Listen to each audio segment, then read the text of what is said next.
Semalam saya berpikir apakah pahlawan super itu benar-benar ada sampai ke seluruh dunia. Dulu saya pikir dia hanya ada di pahlawan dalam cerita atau film, tapi sebenarnya dia pernah datang ke dunia ini. Dan hanya saya yang tahu keberadaannya. Saya seorang agen Biro Investigasi Nasional. Saya tidak tahu apakah kalian bisa melihat video ini. Saya hanya berharap kalian bisa mengetahui kebenarannya. 28 Februari 2005, saya tiba-tiba mendeteksi sinyal radio misterius. Sepertinya siaran darurat. Isinya adalah, ini adalah siaran darurat yang akan diputar berulang-ulang, karena ancaman bencana yang tidak diketahui, semua warga harap tetap di rumah dan jangan keluar. Pesan ini akan disiarkan mulai 20 April 2012.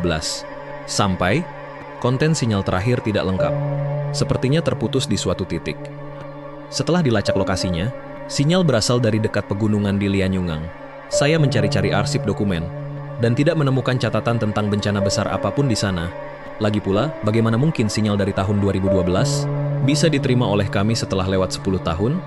Untuk mencari tahu penyebabnya, saya membawa beberapa anggota tim menuju lokasi tersebut. Di sana kami menemukan gua yang aneh. Setelah memastikan sinyal berasal dari dalam gua, saya dan tim mulai masuk ke dalam. Butuh sekitar 15 menit untuk menembus gua itu. Waktu itu tidak ditemukan keanehan apapun. Tapi setelah kami benar-benar melewati gua tersebut, fakta yang sangat mengerikan pun terungkap. Di sisi lain gua itu, ternyata adalah dunia paralel yang sama persis dengan dunia nyata. Namun di dunia ini, semua kehidupan entah mengapa, karena alasan apa, semuanya telah mati. Tanaman, pohon, hewan semuanya mati. Saat itu tim menyusuri jalan di sekitar sana ke arah utara. Setelah berjalan sekitar 2 km, kami menemukan sebuah rumah pertanian. Di luarnya terparkir 2 buah mobil. Kami masuk ke dalam rumah untuk memeriksa situasi. Segera kami menemukan 3 mayat orang dewasa di meja ruang tamu. 2 di antaranya wanita dan 1 pria. 1 mayat anak laki-laki tergeletak di sampingnya. Namun kami berulang kali memastikan, orang-orang ini seharusnya sudah lama meninggal. Tapi yang membuat kami sangat bingung adalah, mengapa orang-orang ini sudah begitu lama, tapi mayatnya tidak mengalami pembusukan sama sekali. Bahkan makanan di sana pun sudah penuh debu. Namun juga tidak mengalami pembusukan. Kami saat itu memeriksa seluruh ruangan. Kalender di dinding menunjukkan, tanggal 18 April 2020, 8 jam lebih lambat dari waktu siaran darurat. Tapi koran di meja menunjukkan, tanggal 19 April 2020, 1 hari lebih awal dari waktu siaran darurat. Kami segera membaca isi koran tersebut. Itu adalah koran lokal biasa dari Lianyungang. Isinya sungguh aneh. Sebagian besar isinya seolah melaporkan sebuah insiden invasi makhluk misterius berskala besar, dan TV di dalam ruangan itu masih menyala. Di TV tampak adegan belanja rumah tangga. Di atas layar ada 2 orang. 1 orang terbaring di kursi kosong, yang lainnya menghadap ke kamera. Keduanya tidak bergerak sama sekali. Latar belakangnya sudah hangus terbakar. Sistem pemadam api otomatis sepertinya sudah aktif. Lampu peringatan merah berkedip di luar layar. Teks di bagian bawah layar bergulir seperti biasa. Tanggal menunjukkan 28 April 2012. Temuan-temuan ini saat itu jelas sudah melampaui batas pemahaman orang normal. Jadi kami saat itu mengambil beberapa sampel dari lingkungan, makanan, dan jasad. Dalam perjalanan kembali, kami baru benar-benar menyadari betapa mengerikannya dunia ini. Tidak ada kicauan burung, tidak ada serangga, tidak ada suara mobil, tidak ada apa-apa, hanya suara angin. Suasananya benar-benar terlalu sunyi.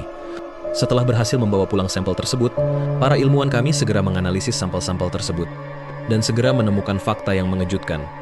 Semua bukti menunjukkan bahwa seluruh makhluk hidup di dunia paralel ini mati secara tiba-tiba dalam satu momen. 1 Maret 2015, saya segera melakukan eksplorasi kedua. Kali ini, kami bertekad untuk mencari kendaraan dan pergi ke Biro Investigasi untuk memeriksa situasi kami sendiri. Namun saat kami tiba di Biro Investigasi, kami menemukan diri kami sendiri di sana. Tapi sama seperti yang lain, semua orang sudah tewas. Tapi yang aneh adalah, saat itu saya tidak menemukan jasad saya sendiri. Hal ini membuat saya merasa sangat bingung. Setelah selesai menyelidiki tempat itu, Pusat Komando segera meminta kami untuk kembali melalui jalan semula. Namun kami sempat ragu sejenak. Suara sirine yang memekakan telinga pun berbunyi. Perangkat penghancur diri Biro Investigasi aktif. Kalian mungkin tidak mengenal Biro Investigasi Negara.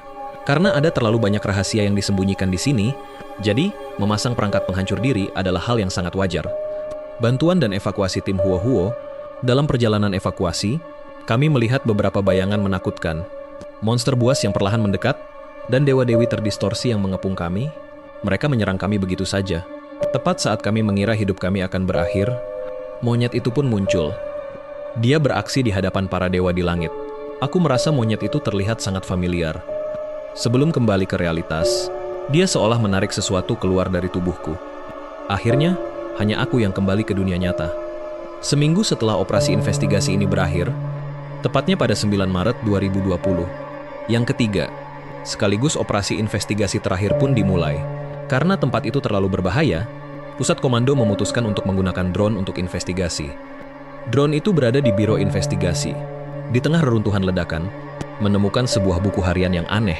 Dan buku harian itu ternyata ditulis oleh diriku sendiri. Aku bisa menjamin, isi buku harian itu akan menumbangkan seluruh pengetahuan kalian sebagai manusia. Jika kalian masih ingin hidup dengan tenang, kalian bisa tinggalkan video ini sekarang. Jika kalian ingin tahu kebenaran dunia ini, silakan lanjut. Berikut adalah isi lengkap dari buku harian tersebut. Baiklah, kalian telah melihat buku harian ini. Maka kalian seharusnya sudah tahu namaku. Itu tidak penting. Yang ingin kukatakan adalah, aku adalah seorang agen dari Biro Investigasi Nasional, 19 April 2020. Pusat Komando mengirimku dan beberapa agen untuk menyelidiki tempat terkutuk ini untuk melakukan investigasi, yaitu dunia kematian paralel ini. Setelahnya aku kembali ke realitas. Namun tragedi dimulai sejak saat itu. Aku menyadari tubuhku mulai terdistorsi, seolah berubah menjadi iblis yang mengerikan, dan mereka yang berkontak denganku juga mulai berubah. Beberapa dari mereka berubah menjadi monster. Beberapa makhluk aneh mulai aktif. Bahkan beberapa di antaranya menjadi dewa yang mengerikan. Sejak saat itulah, dunia mulai hancur. Air mata jatuh dari langit. Kota ini penuh dengan mayat. Semua kehidupan, kecuali mereka yang selamat, semuanya tewas dalam satu hari. Setelah itu, mulailah pertarungan tanpa akhir antara dewa dan iblis ini. Para dewa menyebut diri mereka penguasa tertinggi. Dan para iblis itu menyebut diri mereka sebagai pembawa kekacauan. Sekarang duniaku sama persis dengan dunia terkutuk itu. Tidak ada lagi kehidupan nyata yang tersisa. Setelah itu, saya yakin, saat saya meninggalkan dunia kematian itu, saya pasti telah membawa kekuatan mengerikan kembali ke dunia nyata. Itulah yang menyebabkan mutasi dan kematian. Saya tahu kalian dari dunia lain pasti akan mengirim orang ke sini untuk menyelidiki. Sekarang saya juga mulai mengalami mutasi. Saya merasa hampir berubah menjadi monster. Saya tidak tahu apakah saya bisa bertahan sampai kalian tiba di sini untuk mengeluarkan kekuatan penghancur dari tubuh kalian. Tapi jika kalian menemukan catatan saya ini, maka saya hanya berharap, jika suatu hari duniamu akan hancur, kau akan membuat pilihan yang sama denganku. Setelah itu, saya mengerti. Dia benar-benar ada. Dia pernah menahan invasi dewa sendirian. Jika kalian ingin mendengar lebih banyak tentang pertempuran antara dewa dan iblis, Super Watcher. Ini adalah game mobile bertema fantasi, menggabungkan banyak kartu dan gameplay RPG di atas teknologi fantasi, memiliki 100 karakter, 10 faksi, dan 5 profesi. Tidak hanya ada hero yang bisa didapatkan gratis. Versi terbaru yang baru saja rilis, Order Guardian membawa hero baru yang luar biasa.